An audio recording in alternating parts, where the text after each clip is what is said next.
अस्सलाम वालेकुम 9th class.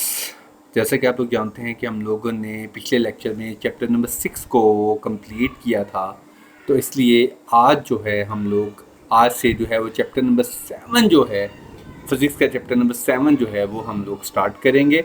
और चैप्टर नंबर 7 का नाम है प्रॉपर्टीज़ ऑफ मैटर। क्या नाम है? Properties of matter. तो बेटा प्रॉपर्टीज ऑफ मैटर में सबसे पहले हम लोग पढ़ेंगे kinetic molecular model of matter. तो kinetic molecular model of matter के सम इंपॉर्टेंट फीचर्स हैं जिसको हम लोग डिस्कस करेंगे। नंबर 1 क्या है? Matter is made up of particles called, यानी कि मैटर हमारा जो है बेसिकली पार्टिकल से मिलके बना होता है, जिसको हम लोग क्या कहते हैं? मॉलिक्यूल्स। यानी कि मैटर के अंदर जो पार्टिकल्स होते हैं उनको हम लोग क्या कहते हैं? मॉलिक्यूल्स। क्लियर? उसके बाद सेकंड है द मॉलिक्यूल। मैटर के अंदर जो मॉलिक्यूल्स होते हैं वो क्या रहते हैं? रिमेन इन कंटिन्यूस मोशन, यानी कि वो क्या करते रहते हैं? मैटर के अंदर मुसलसल हरकत करते रहते हैं। उसके बाद नंबर 3 क्या है? उसके अंदर मौजूद मैटर के अंदर मौजूद जो मॉलिक्यूल्स हैं वो एक दूसरे को क्या करते हैं? इंटरमॉलिक्यूलर फोर्सेस की मदद से एक दूसरे को अपनी तरफ अट्रैक्ट करते रहते हैं। तो बेटा काइनेटिक मॉलिक्यूलर मॉडल की मदद से हम लोग क्या कर सकते हैं? एक्सप्लेन कर सकते हैं 3 स्टेट्स ऑफ मैटर। आप लोग 3 स्टेट्स ऑफ मैटर के बारे में जानते हो। बेसिकली मैटर की 3 स्टेट्स हैं। एक होती है सॉलिड, एक होती है लिक्विड, एक होती है गैसेस। जैसे कि डायग्राम के अंदर नजर आ रहा है, सॉलिड जो थोड़ी हार्ड होती हैं, ठीक है, अपनी फिक्स शेप रखती हैं, उसे हम लोग क्या कहते हैं? सॉलिड। और लिक्विड जैसे वाटर, मिल्क, हनी, ये चीज़ें सारी की सारी क्या होती हैं? लिक्विड्स होती हैं। उसी तरह गैसेस जैसे स्मोक, एयर, ठीक है, इस तरह की सारी चीज़ें किसमें आती हैं? गैसेस में। तो हम लोग काइनेटिक मॉलिक्यूलर मॉडल की मदद से क्या करेंगे? एक्सप्लेन करेंगे 3 स्टेट्स ऑफ मैटर्स को। Is it clear? सबसे पहले क्या है? सॉलिड। सबसे पहले क्या है? सॉलिड। तो सॉलिड के अंदर, सॉलिड के बारे में आप लोग जानते हैं कि सॉलिड क्या है? सॉलिड है fixed shapes and volume. Solid की क्या होती है? फिक्स शेप और वॉल्यूम होता है। क्या होता है? फिक्स शेप और वॉल्यूम। जैसे कि स्टोन नज़र आ रहा है आप लोगों को, इसकी भी एक फिक्स शेप है। स्पून है, इसकी भी एक फिक्स शेप है। पेंसिल है, इसकी भी एक फिक्स्ड शेप है। क्लियर? उसके बाद इसके जो मॉलिक्यूल होते हैं वो क्या होते हैं? Held close together. Held close together से क्या मुराद? एक दूसरे से जुड़े होते हैं। और किसकी वजह से जुड़े होते हैं? Bye strong forces of attraction, यानी कि जो मॉलिक्यूल्स के दरमियान जो अट्रैक्शन फोर्सेस होती हैं उन फोर्सेस की वजह से क्या होते हैं? ये मजबूती से एक दूसरे के साथ जुड़े होते हैं। जैसा कि आप लोगों को इस डायग्राम के अंदर नजर आ रहा होगा, ये सारे के सारे मॉलिक्यूल्स क्या हुए हैं? एक दूसरे के साथ स्ट्रॉन्ग फोर्सेस ऑफ अट्रैक्शन की मदद से आपस में जुड़े हुए हैं, जिस वजह से दे वाइब्रेट। यानी कि अगर ये सिर्फ अपनी जगह पे जस्ट वाइब्रेट ही कर सकते हैं। वाइब्रेट से मुराद क्या? कि अपनी जगह पे सिर्फ थोड़ा सा हिलते हैं, ये एक जगह से दूसरी जगह मूव नहीं करते। Is it clear? इसलिए इनके मॉलिक्यूल्स की एक जगह से दूसरी जगह मूव ना करने की वजह से उनकी जो शेप्स होती हैं वो क्या होती हैं? फिक्स्ड होती हैं, शेप भी और वॉल्यूम भी। Is it clear? ये था हमारे पास क्या? सॉलिड। अच्छा, अब हम लोग करते हैं लिक्विड। बेटा जैसे कि हमने सॉलिड के अंदर पढ़ा कि उसके जो मॉलिक्यूल्स के दरमियान अट्रैक्शन फोर्सेस के स्ट्रॉन्ग होने की वजह से उसके दरमियान तकरीबन डिस्टेंस ना होने के बराबर होता है। लेकिन अगर हम लिक्विड्स की बात करें तो लिक्विड्स के मॉलिक्यूल के दरमियान जो डिस्टेंस है वो सॉलिड के मुकाबले में थोड़ा सा ज़्यादा होता है। क्यों? क्योंकि इसके मॉलिक्यूल्स के दरमियान जो फोर्स ऑफ अट्रैक्शन होती है वो सॉलिड के मुकाबले में क्या होती है? वीक होती है। और वीक होने की वजह से उनके दरमियान डिस्टेंस सॉलिड के लिक्विड के मुकाबले में ज्यादा होता है। जैसा कि डायग्राम के अंदर नजर आ रहा है कि इसके मॉलिक्यूल्स के दरमियान जो डिस्टेंस है वो सॉलिड के मुकाबले में आपको ज्यादा दिखाई देगा। इसकी वजह क्या है? क्योंकि इनके दरमियान जो फोर्स ऑफ अट्रैक्शन होती है वो क्या होती है? वीकर होती है। और इस वीकर अट्रैक्शन फोर्स की वजह से ये they can slide over one another, यानी कि ये एक दूसरे के ऊपर क्या कर सकते हैं? स्लाइड कर सकते हैं। और एक दूसरे के ऊपर स्लाइड करने की वजह से जो लिक्विड होता है वो इजीली क्या कर जाता है? जहां भी गिरे वहां पे फ्लो करना शुरू कर देता है। जैसे कि डायग्राम के अंदर नजर, पहले डायग्राम के अंदर भी लिक्विड क्या कर रहा है? फ्लो कर रहा है। दूसरी डायग्राम के अंदर भी लिक्विड क्या कर रहा है? फ्लो कर रहा है। और उनके फ्लो करने की वजह से जो लिक्विड होता है उसकी कोई स्पेसिफिक शेप नहीं होती, उसका वॉल्यूम तो सेम रहता है, वॉल्यूम के अंदर किसी किस्म की तब्दीली नहीं आती, लेकिन उसकी जो शेप होती है वो फिक्स्ड नहीं होती। क्यों? क्योंकि वो हमेशा उसी शेप में आ जाता है जिस शेप के अंदर उसको इंसर्ट करते हैं। यानी कि अगर हम लोग किसी लिक्विड को ग्लास के अंदर डालेंगे तो वो ग्लास की शक्ल में आ जाएगा, इसी तरह अगर हम लोग किसी बॉक्स के अंदर डालेंगे तो वो बॉक्स की शक्ल में आ जाएगा। तो देखें, the volume of a liquid remain same, volume उसका क्या रहेगा?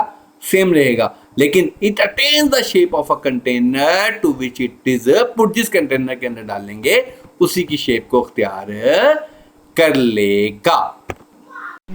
उसके बाद लिक्विड के बाद क्या है? गैसेस। लिक्विड के बाद क्या है? गैसेस। गैसेस के बारे में जानते हैं कि गैसेस की ना ही कोई फिक्स शेप होती है, ना ही उसका कोई वॉल्यूम फिक्स होता है। यानी कि इसके वॉल्यूम को क्या किया जा सकता है? प्रेशर डाल के या टेम्परेचर को कम या ज्यादा करके इसके वॉल्यूम को क्या किया जा सकता है? कम या ज्यादा किया जा सकता है। सच एज डायग्राम के अंदर नजर आ रहा है, पहले डायग्राम के अंदर भी स्मोक नजर आ रहा है, वो गैस की शक्ल में है। दूसरी डायग्राम के अंदर भी आपको स्मोक नजर आ रहा है। आप लोग देखोगे दोनों डायग्राम के अंदर उसकी कोई शेप एक जैसी नहीं है, बेतरतीब सी शेप है। Is it clear?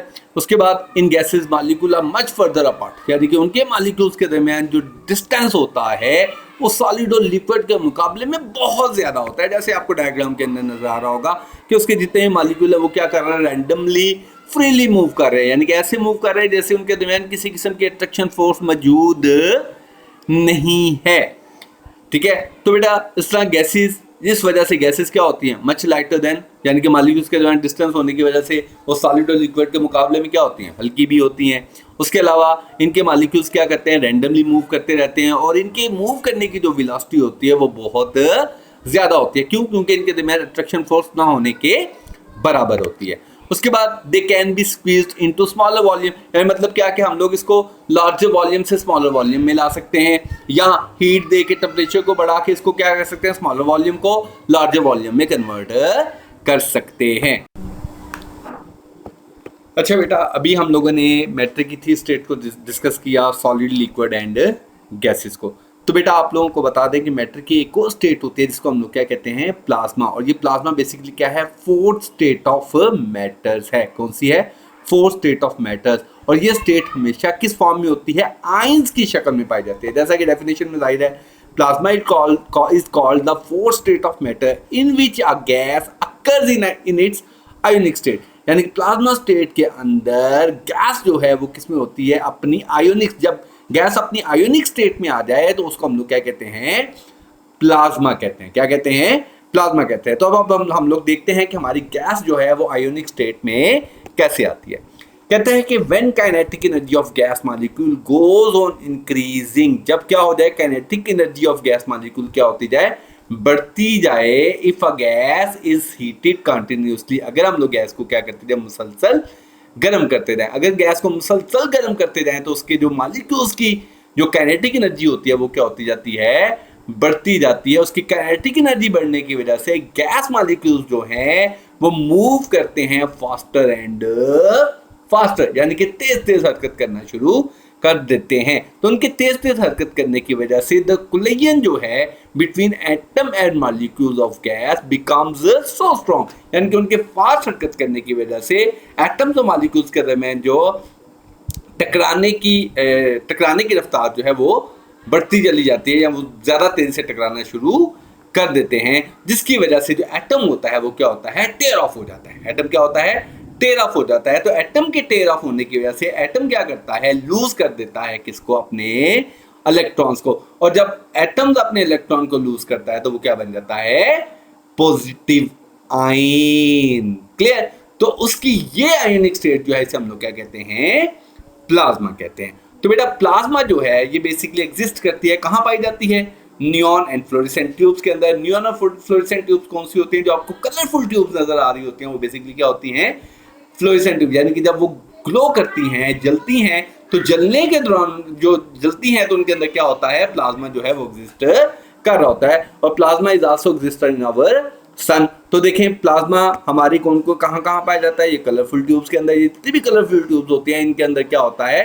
Plasma exist कर रहा होता है। उसके अलावा जो साइन बोर्ड, जो लाइट वाले साइन बोर्ड आप लोगों को नजर आ रहा होता है मुख्तलिफ शॉप्स के बाहर, वो बेसिकली क्या होते हैं? न्यू एंड फ्लोरेसेंट क्यूब्स होते हैं, जैसा कि आप लोगों को इस डायग्राम के अंदर एक साइन बोर्ड नजर आ रहा है। इस तरह के साइन बोर्ड आपने अक्सर शॉप्स के बाहर देखे होंगे। इसके अंदर क्या कर रहा होता है, बेसिकली प्लाज्मा जो है वो एग्जिस्ट कर रहा होता है। इसके अलावा प्लाज्मा जो है highly conducting state of matter होता है। क्यों? क्योंकि इसमें से आसानी से इलेक्ट्रिक करंट पास हो जाती है। इनके अंदर से इलेक्ट्रिक करंट के पास करने की वजह है कि हमारी फ्लोरेसेंट ट्यूब क्या करना शुरू कर देती हैं, ग्लो करना शुरू कर देती हैं। तो बेटा आज का हमारा टॉपिक यहीं तक था।